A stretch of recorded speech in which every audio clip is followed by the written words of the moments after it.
Is he irreplaceable, right? And I don't think he is irreplaceable. He's certainly irreplaceable. The man is the perfect blend between having achieved at the very top end of the game and he's actually good in front of camera. Hello, welcome to Tackle This. My name's Shebahn Aherne and we are with you on talkTV debating sporting issues. Pleased to say with me today we have Rennie, sports journalist, and we have Pugh from The Sun. Now, after Gary Lineker's much public battle with the BBC over the weekend over impartiality brought the broadcast to its knees, we're asking, is Gary Lineker irreplaceable? What do you think? Guys, that's going to be the topic today. Whoever brings the best arguments, I will be the adjudicator and all things queen of this decision and decide who wins, okay? Do I get a prize for this? Is there a prize? No, you get a pat on the back and you get sent on your merry way. Oh, that sounds great. I get so few pats on the back, so that's good. Let's get right into it because it was a very, very interesting weekend and a real show of solidarity. What did you make of it first, Tom? When they decided to remove him from the programme, I'm not sure anyone else could do it. I'm not sure Shearer could do it. I'm not sure Wright could do it. And then when you go further down, I've got to say I've got a lot of respect for the people who decided to not do it, who have got mortgages to pay for. That's who I think it's incredible they didn't want to do it. Because I talk to millionaire footballers all the time. And when they take a moral stance, it's terrific. But they can. I've got 2 kids, 2 mortgages, and bills to pay. So if I go on strike, it's a more significant thing, I think. So those guys deserve a lot of respect. I think they were right to do it. And I think with better management, we would never have got here. Will, did you see it playing out this way? I didn't, to be honest. I think as soon as Wright, that domino fell, as soon as he came out, then there's pressure on everyone else to do the same. You saw the tweets immediately after Wright announced his intention. Alan Shearer was soon after. Then you had Jermaine Genius, Alex Scott, all the other likely candidates falling in. And as Tom said then, when that happens, the BBC had nowhere to turn. I think they massively underestimated both Lineker's popularity across the nation and among his colleagues. I don't think they thought for a second when you had the commentators falling in behind as well. Agree with Tom's point about different people having more or less to lose than Lineker. But when you saw that united front, it just makes the BBC look terrible straight away. And I think then they were like, oh dear, we did not see this coming. So that leads me to the question I would like you to tackle. Is Gary Lineker irreplaceable? Well, would you lose sleep if you weren't there at the BBC anymore?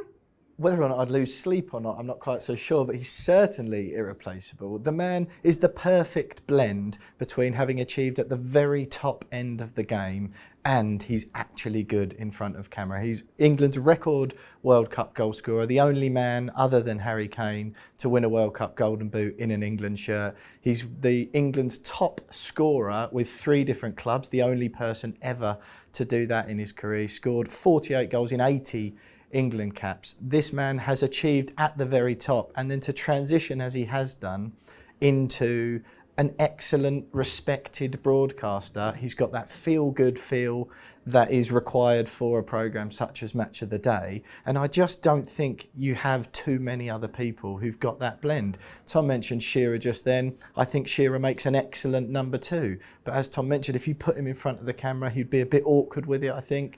He's got that gravitas of what he achieved on the field. Can you imagine after he stops playing if we put Harry Kane in front of the camera? He's got the same, he's achieved... How dare you, by the way? How dare you besmirch soon to be the Premier League's #1 top goal scorer in favour of the current top goal scorer? But can you imagine... Tottenham fans are furious watching this. I'm sure they are, but still I'm sure all Tottenham fans will agree and accept that perhaps in comparison to Gary Lineker, Harry Kane may not make quite such an elite broadcaster. And then you will have those, and I'm sure Tom's got a list of names who will be able to give me who would make an adequate replacement for Gary Lineker in front of camera, but they haven't achieved what he has on the pitch. That is it. I mean, on the pitch, he's been 10 out of 10. In front of camera, he has also been 10 out of 10. And this movement over the weekend and the amount of people that stood by him almost shows how popular he is amongst his peers in TV and in punditry world as well. Is he the best presenter? Look, I think the fundamental question here, to go back to the first question, is he irreplaceable, right? And I don't think he is irreplaceable. I don't disagree with any of the points that Will's made about him being a consummate professional and very good at his job, but irreplaceable is like the man who cuts the right wire when the bomb is about to go off. That's the guy who's irreplaceable. I think if you're talking about fundamentally what I want from a football programme, I want the presenter to know less than the pundit. And I've got Gary Lineker asking Alan Shearer what it's like to be a striker. Well, he's already got the answer. What I want in my sports programming and why I much prefer Match of the Day too, it's just personal preference, but you've got a presenter who doesn't know the answer going in. So I love the deep analysis of the game. I love that. But I don't want the person asking the question to know the answer. If you say to me, the defender keeps touch tight, Mark Chapman will say, wait, what does that mean? I've not been playing this game since I was 7. I want you to explain things to me. Whereas Lineker will say, quite understandably, okay, fair enough, and move on to the next thing because he's done this his entire life. So, irreplaceable, no. And there's a list of presenters who I think are really, really good. And Mark Chapman is one, Gabby Logan is another one available to the BBC, Claire Balding, Shebahn Aherne. There are some tremendous, tremendous presenters out there. And I think the goal of the host, as you're doing right now, is to get more from the person you're speaking to. And I don't think you need the presenter to be the star. The pundit should be the star. But is it not so skillful to have played at the highest level and to be able to speak to an audience as if you're speaking to your friend? I mean, we all know working in this industry, that's quite a hard thing to do. And he has been so good at it for so long. Yeah, but this is it, right? I'm not disagreeing with that point. I don't disagree that Gary Lineker isn't a tremendous presenter. He's done an incredible job. I am a massive supporter of everything he's done over the last few days, and to win over against the BBC over the last few days by just holding firm on your line, an incredible achievement. And I think he's been right on all of this. But again, is he irreplaceable for the money that licence fee payers give to the BBC? And I've just given you 3 examples for who could do as good a job. And I don't dismiss how hard it is. It's an incredibly hard job. But I don't think a requirement of a host is how many goals did you score for England? But don't you think the crux of it is what you've said there? We come at it clearly from a completely different point in how we absorb Match of the Day and what we want from it. Whenever I watch the programme, it's 95% of the time recorded and watched the following morning. Sure. And almost every single time I do that, unless it's my own team playing, I go fast forward up to the first game, watch the game, listen to the commentary, which is that highlighted what a huge value the commentators add to that programme when they weren't there for Saturday night show. I listened to what the managers have got to say afterwards, and at the very second that I see Jermaine Genius or Alan Shearer or whoever it might be start to talk over a screen with loads of circles and lines trying to tell me where and why these players ran in certain directions, when they did it, I'm fast forwarding. But you fast forwarding it is you supporting my argument that Gary Lineker as the host is not getting enough out of the pundits for you to watch. But I think what your stance is, you're looking for match analysis, aren't you? I'm looking for something. Give me something. I think there's a conversation about us being in the locker room, having a conversation about, oh, I did this. I remember when I was in the Leicester dressing room in '87. There's definitely a place for that. But in 3 minutes of conversation on what happened between Bournemouth and Liverpool this weekend, I want to be brought in as a member of the audience. And Lineker is not a member of the audience. He's not ever going to be as lacking in knowledge of football as I am. And I want you to answer questions on my behalf. And he's not doing that. Well, is it important to have somebody who's so across football and who understands the game as well as Gary Lineker does, hosting that and asking pundits their opinion as well? Is that what you find so credible? I just find the achievement on the pitch does so much more for me. And that applies across whether it's Match of the Day, Sky Sports, whatever, BT Sport, wherever I'm watching. I'm far more inclined to listen and pay attention to someone who's achieved at the very top, a Rio Ferdinand, a Roy Keane, an Alan Shearer, a Gary Lineker, for example, rather than a Jermaine Genius, a Danny Murphy, whoever it might be. But these are the pundits. That's a pundit conversation. And I'd love to have a pundit conversation about who I like and who I don't. I hire pundits all the time. But I'm not asking them to ask the questions of the pundits. But Tom, we are seeing a lot more former footballers taking that presenter role now. We've seen it even with Alex Scott. Outstanding footballer, one of the best that's ever been. She's almost changed the layout of women's football in this country anyway. I don't watch her on Match of the Day and go, this is normal. It's like watching me trying to play up front for Arsenal. It's not going to work. Yeah. But I don't discount her talent either. She's very good at that particular role. She was great as a pundit when she worked on Sky when I saw her, and she's great hosting that particular programme. But again, the fundamental question is what I want from the person asking the questions. And even that slight separation, I think it's quite interesting, the Alex Scott one.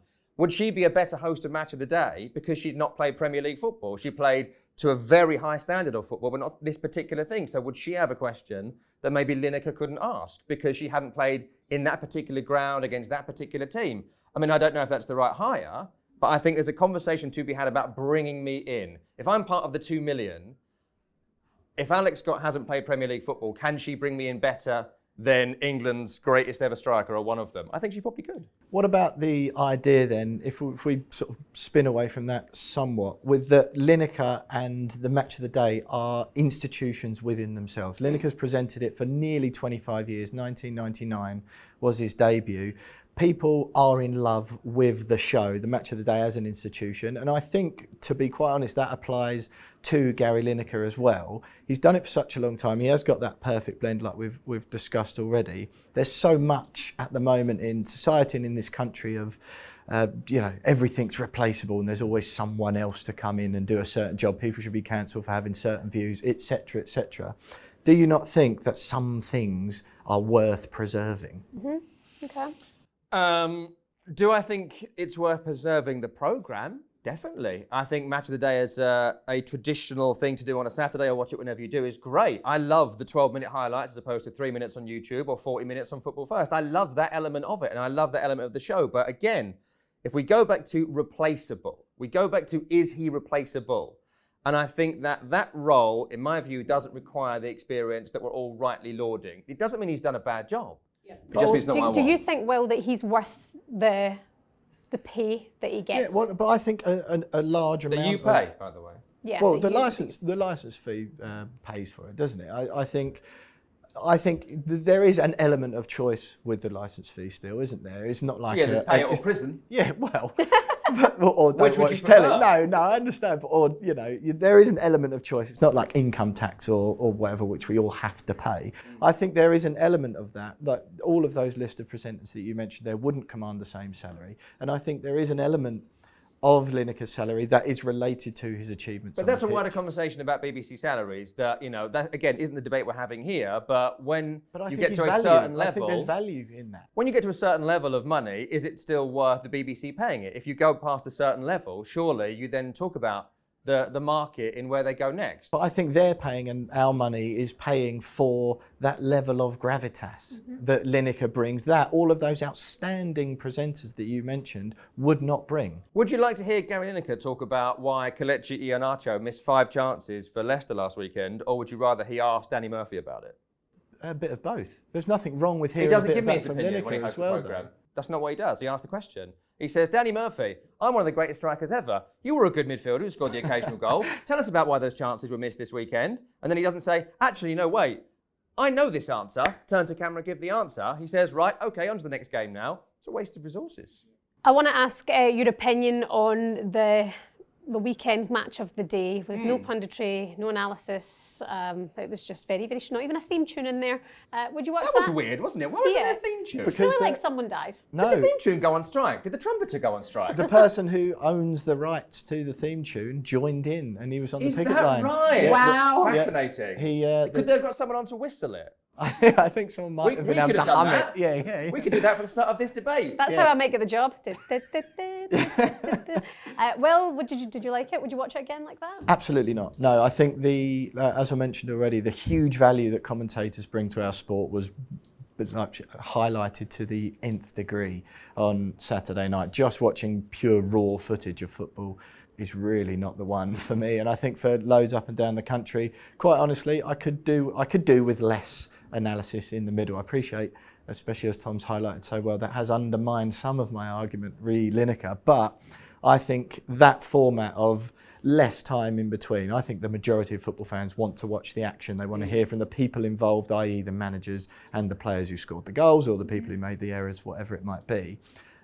So that side of it, but yeah, the commentators not being there, it needed a bit of front, it definitely needed the theme tune, and it needed an outro as well. I think there's, a boiled down version, perhaps more palatable than the current format, but certainly not Saturday nights fair all over again. Tom, you've not sat on the fence at all during this debate. No. I know you think Gary Lineker is replaceable, but would you watch the format the way it was, or would you rather see him back in that seat like he will be this weekend? I think the show is an institution. I want it to continue. I like to watch it because I'm an obsessive football fan, and it gives me exactly the right roundup that I want. And I'm glad that he's coming back. But I think I'll watch Sunday's Match of the Day too with the brilliant Mark Chapman and get better analysis and a better host. Okay, quite a difficult one actually to work out. I see both of your valid points. I take them all in. But I think based on what happened at the weekend, the movement that we've seen and the fact that Gary Lineker is back on the chair on Saturday night, I think Gary Lineker might be irreplaceable there. I think the winner might be Will Pugh on this occasion. But I think we kind of agree with each other and we will take I the said job you moving. should get the job. It's true. Yes. It's very, very true. Unbelievable. I at least owe him a drink. This is talkTV's Tackle This. Have a good day.